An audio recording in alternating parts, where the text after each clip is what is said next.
Bonjour à tous et à toutes. Je vous souhaite la bienvenue dans ce cycle de webinaires Les Innov Lunch de la C3A qui ont lieu durant tout le mois de novembre pendant votre pause déjeuner de 12 heures à 12h30.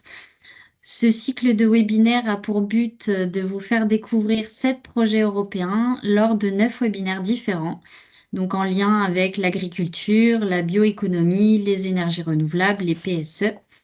On reviendra ensemble sur le programme en fin de webinaire. Voilà. Je suis en charge aujourd'hui de lancer ce webinaire, donc je me présente. Je suis Amandine Bodin, chargée de communication à la C3A.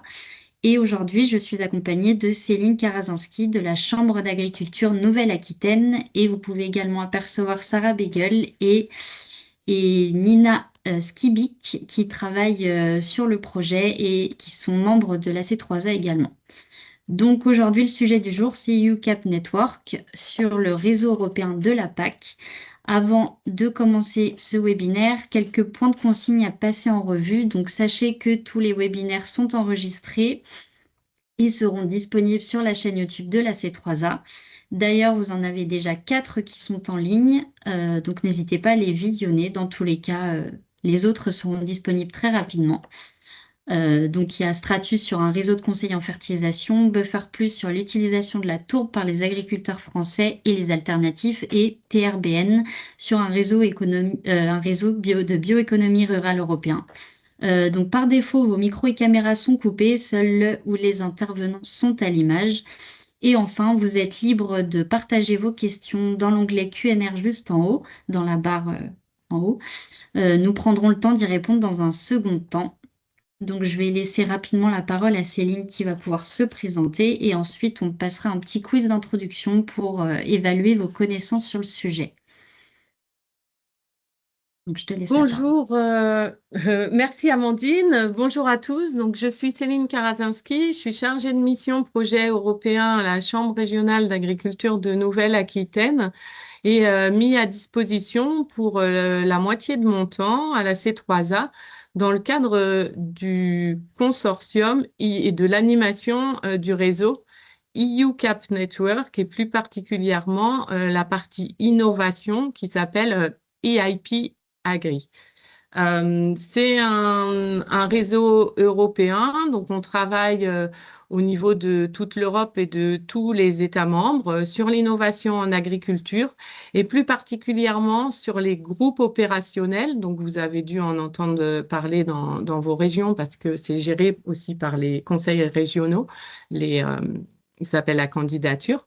Donc les groupes opérationnels et puis aussi tout ce qui est projet Horizon Europe au sein de l'Union européenne.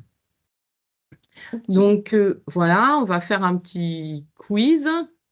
je le lance. On va vous laisser un petit peu de temps pour y répondre. Donc, vous avez 3 questions. Alors, première question, depuis combien de temps la C3A est impliquée dans le réseau EIP Agri? Deuxième question, combien y a-t-il de groupes opérationnels en Europe? Et dernière question, où trouver les informations sur les projets Horizon Europe en cours? Je vous laisse quelques secondes pour y répondre. Alors, Céline, je te relaisse la main pour nous en dire plus. Alors, depuis combien de temps la C3A est impliquée dans le réseau EIP Agri? Donc, depuis 12 ans déjà, en fait, on était vraiment au tout début de la construction en fait, de ce réseau suite à un appel à projet qu'avait lancé la Commission européenne. Il y a donc deux programmations. En fait, on parle de programmation dans les projets européens. Donc, on est maintenant à la deuxième à la deuxième période. Et en fait, on est maintenant sous l'égide, mais je vous l'expliquerai plus tard, de EU Cap Network, mais on est toujours le réseau EIP Agri, donc plus, comme je vous le disais avant, sur l'innovation en agriculture. Combien y a-t-il de groupes opérationnels en Europe? Eh bien, aujourd'hui, donc les groupes opérationnels, ils se sont mis en place autour de 2014-2015. On est en environ 4000, même un petit peu plus, de 4000 projets en Europe. Les pays qui ont répondu le plus présent sur cette animation de groupe, ce sont l'Espagne, l'Italie, la France et l'Allemagne. Donc, c'est très développé dans ces pays. Et je vous rappelle que les groupes opérationnels, en fait, c'est un peu l'équivalent des GI2E qu'on a en France. C'est des groupes d'agriculteurs qui, avec des conseillers agricoles et avec la recherche, essayent de répondre, en fait, à des problèmes concrets qu'ils ont sur leur exploitation. Donc, ça permet en fait de donner via la recherche des solutions concrètes aux agriculteurs. On est sur des financements qui durent à peu près 3 ans et qui permettent aussi de financer l'animation. On n'a pas beaucoup de projets qui permettent ça, de financer des groupes. Donc, c'est assez intéressant. Où trouver les informations sur les projets Horizon Europe en cours? Sur le site Internet Cordis, oui, effectivement, le site Internet Cordis, il permet de lister en fait tous les projets Horizon Europe en cours, mais il n'y a pas forcément de publication systématique des résultats sur Cordis. Si vous voulez en connaître plus sur la vie de tous ces projets et sur les résultats, et aussi avoir des résumés, ce qu'on appelle des abstracts. Il faut aller sur le site internet UCAP Network, c'est le site en fait de la commission, le site officiel où vous pouvez retrouver toutes les informations sur les projets Horizon Europe, mais aussi sur les groupes opérationnels en cours en Europe. Je vous fais quand même une petite précision sur le site internet keep.eu, c'est là où vous pouvez retrouver les projets Interreg. Donc voilà, ça ne nous concerne pas ici, mais bon, on travaille aussi parfois avec les projets Interreg et les projets LIFE, mais c'est moins dans notre cible. Mais vous pouvez aussi en retrouver sur le site internet UCAP Network. Et sur le site des points de contact nationaux, vous ne retrouvez pas les projets Horizon Europe, mais par contre, vous pouvez retrouver tous les appels à projets sur ce site des points de contact nationaux. Donc, le réseau, en bref, comme je vous disais, depuis cette nouvelle programmation européenne, le EIP Agri, c'est ce que vous avez en jaune, là, au milieu, et sous la bannière plus générale de UCAP Network. Avant, on avait, si vous vous souvenez, le réseau européen le réseau rural européen. Donc ça, c'est l'équivalent en vert maintenant, là, la mise en place de la PAC. La mise en œuvre de la PAC. Donc ça, c'était l'ancien réseau rural européen qui nous a rejoints sous la bannière EUCAP Network. Il y a aussi une partie évaluation, en fait, évaluation des politiques publiques sur tout ce qui est innovation en agriculture. Et puis, on est aidé d'une quatrième unité de communication et de soutien aux événements qui s'occupe plus de la logistique de nos événements. Et tous les ans, en fait, on a un programme qu'on suit, qui est discuté au niveau européen avec la DG Agri et qu'on suit tous les ans avec les autres membres et unités de EUCAP Network.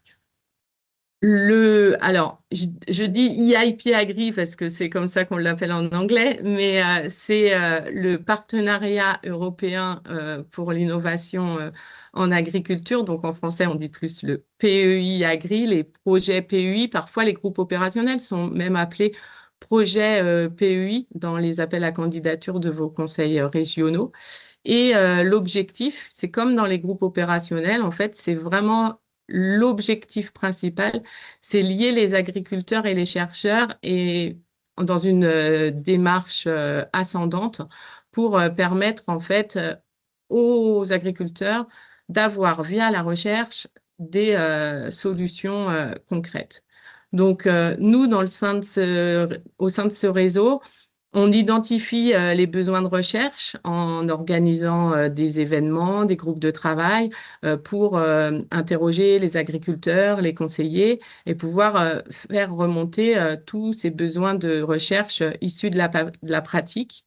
On est aussi là pour favoriser l'échange de connaissances entre tous ces acteurs, que les scientifiques, les conseillers, les agriculteurs, ça peut être aussi les autorités de gestion, les, hum, les, des gens au niveau des collectivités territoriales, enfin tout ce type d'acteurs.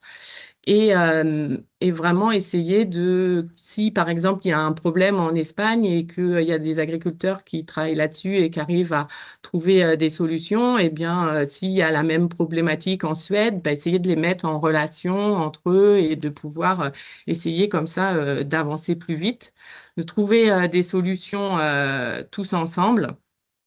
Mais j'insiste vraiment là-dessus, mais c'est vraiment quelque chose de très pratico-pratique et de travail. On essaye de toucher au maximum les gens de terrain. Et puis après, ben, on diffuse tous ces résultats de nos événements, de nos groupes de travail.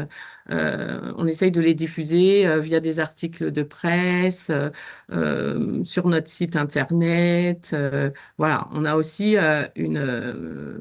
une tâche vraiment importante sur la diffusion et l'adoption plus rapide des solutions par la pratique. Donc, il y a deux, vous voyez, sur le graphique, hein, il y a toute la partie des objectifs de la PAC, parce que bien sûr, hein, on travaille en lien étroit avec la PAC.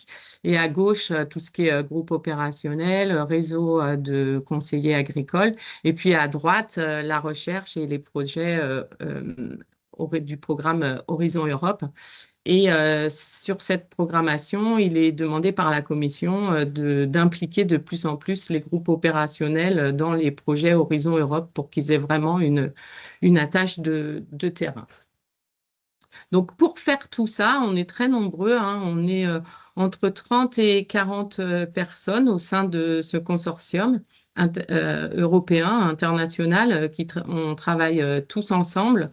On est issu de 17 organisations et on représente 15 États membres. Donc, vraiment, on travaille dans une équipe très, très, très variée. Les types d'organisations qui sont représentées dans ce consortium, c'est des agences publiques. Le chef de file, c'est un peu comme l'équivalent de la SAFER chez nous, en fait, qui s'occupe de tout ce qui est gestion foncière, qui est une organisation publique flamande qui s'appelle VLM. Il y a aussi des instituts de recherche, il y a des universités, comme par exemple l'Université de Saint-Jacques-de-Compostelle, des associations et des organisations privées à but non lucratif, tout ça pour représenter un maximum de monde et pouvoir toucher le plus d'acteurs de terrain possible. La structure de ce consortium du PEI Agri, c'est en fait une équipe de direction, une équipe de communication, et puis après, on est divisé en trois divisions. Vous avez les thématiques à l'écran, et je suis chef de la division sur la protection de l'environnement et tout ce qui est action climat, changement climatique. Et pour ma part, j'ai 5 personnes dans mon équipe qui ont des profils complètement différents et qui viennent d'Estonie, d'Espagne, d'Irlande et de Lituanie. Et dans l'équipe communication, là, qui est très importante au début de l'organigramme, il y a donc Sarah Beagle que vous voyez à l'écran et Nina Skibik qui font partie de cette équipe communication et qui gère, eh bien, si vous êtes abonné, toutes les newsletters que vous pouvez recevoir, mais aussi des articles de presse, de la mise à jour de tout du contenu du site Internet, et puis aussi un appui très précieux lorsque l'on organise nos événements sur toute la communication des événements. Vous pouvez, vous impliquer dans ce réseau-là. Vous pouvez proposer des thématiques. En fait, je vous ai parlé d'un programme annuel. Et effectivement, il y a un programme annuel sur des thématiques qui sont différentes tous les ans. Et ces thématiques-là, elles sortent pas de nulle part. En fait, elles sortent d'une assemblée qui existe au niveau européen et aussi qui est géré par la Commission européenne. Mais il y a aussi la possibilité sur le site Internet de suggérer des topics et des thématiques et qui, en fait, sont remontées et sont présentés lors de ces groupes. Et en fait, tout ce qui est donné là, toute cette remontée de terrain, va permettre de se dire, bon, bah, cette année, par exemple, il y a une problématique vraiment importante sur la santé des forêts. Et là, bah, il y a plusieurs personnes qui ont fait remonter cette thématique-là. Donc, l'année prochaine, on travaillera là-dessus. Donc, ça, c'est important. Si vous avez une thématique où vous sentez il faut vraiment avancer là-dessus, il y a des besoins en recherche, il faut communiquer ou vous voulez partager sur cette thématique-là avec d'autres personnes au niveau de l'Europe, vous pouvez suggérer votre thématique sur le site Internet et elle sera étudiée, peut-être pas retenue, mais en tout cas, elle sera étudiée. Vous pouvez postuler comme expert pour coordonner des événements. En fait, nous, on s'occupe de toute l'animation, mais vous allez voir par la suite, il y a énormément de thématiques, donc on peut pas être, même si on est 30 ou 40, on peut pas être expert dans toutes les thématiques. Donc, on recrute des experts pour nous aider. Au niveau du réseau Chambre, par exemple, Philippe Blondeau, qui est un chargé de mission en biodiversité à la Chambre régionale Nouvelle-Aquitaine, a déjà été embauché comme expert pour coordonner un groupe de travail qu'on appelle les focus group sur la biodiversité.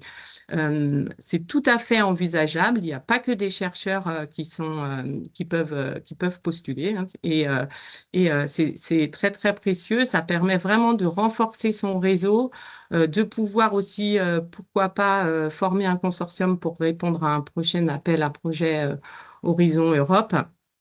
Cette partie expert coordonnateur d'événements, c'est une partie, ça demande quand même un peu d'implication, c'est 15 à 20 jours par an, mais par contre, c'est rémunéré, donc c'est vraiment intéressant. Et puis, vous pouvez aussi postuler pour participer aux événements. Alors, cette partie-là, votre temps de travail ne sera pas rémunéré, mais par contre, tous vos frais de déplacement, votre hôtel, votre trajet, tout ça sera pris en charge par la Commission européenne. Et je le répète, ça vous permet surtout de vous faire du réseau, d'aller piocher des bonnes idées, nouvelles idées ailleurs et d'échanger avec des pairs qui viennent d'autres horizons et d'autres pays de l'Union européenne. Je sais que, par exemple, sur la gestion de l'eau, on est très attentif à ce qui se fait au Portugal et en Espagne, et parce que le climat voilà, remonte, et peut-être que bientôt, du moins à moyen terme, on aura leurs problématiques qui arriveront chez nous, et du coup, c'est intéressant de pouvoir anticiper en discutant avec eux, mais ce n'est qu'un exemple. Donc, comme je vous le disais, on organise différentes sortes d'événements, les focus group, qui sont les groupes de travail. Il y a 3 groupes actuellement. Vous pouvez revoir tout ça sur le site Internet. Donc, c'est des groupes de 20 experts. On travaille souvent de septembre à juin avec ce groupe-là qui a été sélectionné à l'avance, hein. Il y a un appel à candidature que je transfère au réseau régulièrement. Et les thèmes en cours, par exemple, là, vous pouvez les voir à l'écran. Donc, il y a un thème sur la sylviculture. Il y a où il y a des représentants français qui travaillent dessus. Il y a un thème sur l'énergie à la ferme où il y a Madeleine Bréchet de la Chambre de Normandie qui est dans ce groupe-là. Et puis, l'autre, c'est un thème sur la valorisation de la laine. Donc, c'est les trois thématiques qui ont été retenues pour l'année en cours. Et après, à peu près, je pense, au niveau du mois de mai l'année prochaine, on essaiera de faire remonter les thématiques importantes pour l'année suivante. Pour les focus group, j'insiste, c'est sur ces groupes de travail parce qu'on peut vraiment faire avancer les choses parce que c'est un groupe où on n'est que 20 experts. Donc, en fait, la parole est importante. Ils recherchent souvent des conseillers, des chargés de mission. Donc, c'est intéressant pour eux d'avoir des conseillers de terrain dans les groupes. Donc, souvent, quand on postule, on est retenu. Et ça permet, en fait, d'aiguiller la commission pour la rédaction des prochains appels Horizon Europe, donc, où on peut après postuler. Donc, c'est assez intéressant et ça permet de se faire du réseau. On organise aussi d'autres sortes d'événements qui sont les workshops. Donc ça, c'est 80 personnes. C'est un one-shot en présentiel, un jour et demi. Et ça, c'est rassembler les acteurs sur une thématique, faire du réseau. Il y a un appel à projet en cours en ce moment où vous pouvez postuler sur tout ce qui est les images satellites et tout ce qui est capteur en agriculture. Les prochaines thématiques à venir, c'est les nouvelles opportunités de marché pour les cultures alternatives. Comment, avec le changement climatique, on va avoir peut-être des opportunités pour des nouvelles cultures et du coup, comment les produire et comment trouver un marché pour ces cultures-là. Et puis, il y aura aussi un workshop sur de l'échange d'expériences qui sera plus à destination des autorités de gestion. On organise des événements qui ressemblent aussi aux workshops, sauf qu'ils sont un petit peu plus grands. Les séminaires, on compte 100-150 participants. Les conférences, on va jusqu'à 300 participants. C'est soit un jour et demi, soit 2 jours en présentiel, mais c'est plutôt un jour et demi avec des visites de terrain. Et c'est les mêmes objectifs que les workshops, mais avec une audience beaucoup plus importante. Thème à venir qui n'est pas encore publié. C'est sur la résilience de l'eau et ça aura lieu au mois de mai à Hambourg en Allemagne et ça fait suite à 2 focus group sur la gestion de l'eau et 2 workshops sur la gestion de l'eau, quantitative et qualitative.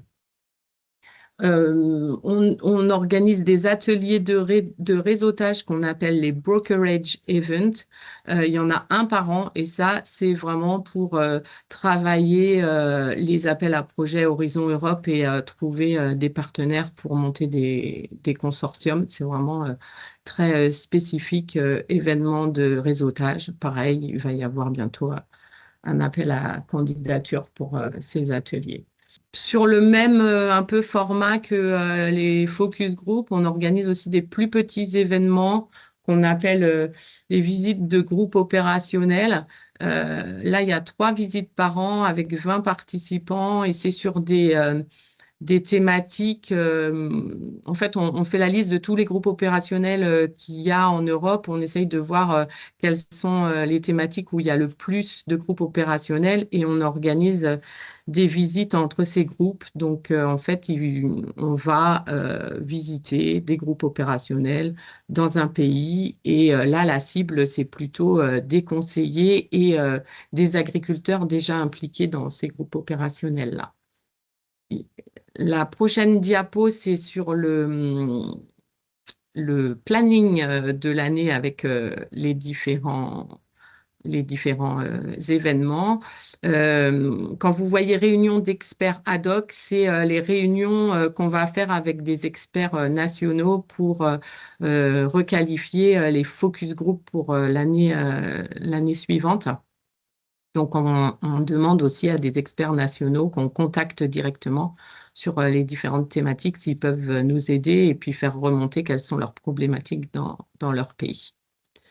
Je finis par la newsletter d'EUCAP Network avec le QR code.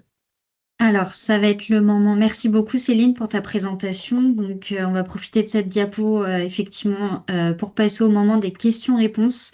Comme je le disais en début de webinaire, vous pouvez retrouver le petit icône Q&A en haut, donc n'hésitez pas à poser vos questions. Et du coup, cette diapo, effectivement, il y a un QR code.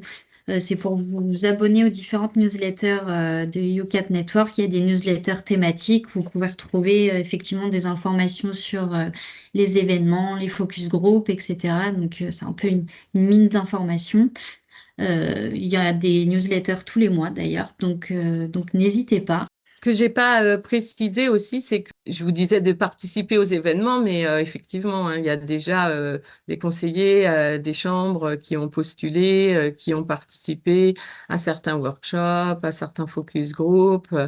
Donc, n'hésitez pas à en parler autour de vous. Dans vos chambres, vous trouverez sûrement quelqu'un qui a déjà participé et qui peut vous en dire plus. Si vous avez des questions qui vous viennent en tête, n'hésitez pas à contacter Céline à son adresse de la Chambre de Nouvelle-Aquitaine. Et si vous voulez postuler à un événement aussi, je peux vous aider en fait à remplir le questionnaire d'appel à candidature. Donc, n'hésitez pas à m'envoyer un mail. Ah, je vois qu'on a une question. Est-ce qu'il faut parler anglais? Alors, oui, tous les événements sont en anglais. Par contre, on ne parle pas en anglais avec des Anglais, à part Sarah. Mais en fait, c'est un anglais assez basique. J'ai envie de dire, si vous comprenez l'anglais et que vous avez des notions, vous pouvez participer aux événements. Il y a pas de souci, ça demande pas non plus un niveau. Il faut pas être bilingue pour pouvoir participer. Vous allez discuter avec des Espagnols, avec des Polonais. Donc voilà, l'important c'est de se faire comprendre et surtout de pas hésiter. En fait, c'est souvent une problématique française. Français, ils osent pas trop parce qu'ils vont faire des fautes et que ça, du coup, ils sont pas à l'aise avec la langue, mais surtout, il faut pas hésiter. Mais oui, tous les échanges sont en anglais et par contre, les documents sont en anglais, mais il y a aussi la possibilité de les traduire en français. Merci beaucoup Céline et puis Nina et Sarah pour votre présence et merci à tous et à toutes. Je vous souhaite une bonne journée. Au Merci, au revoir. revoir.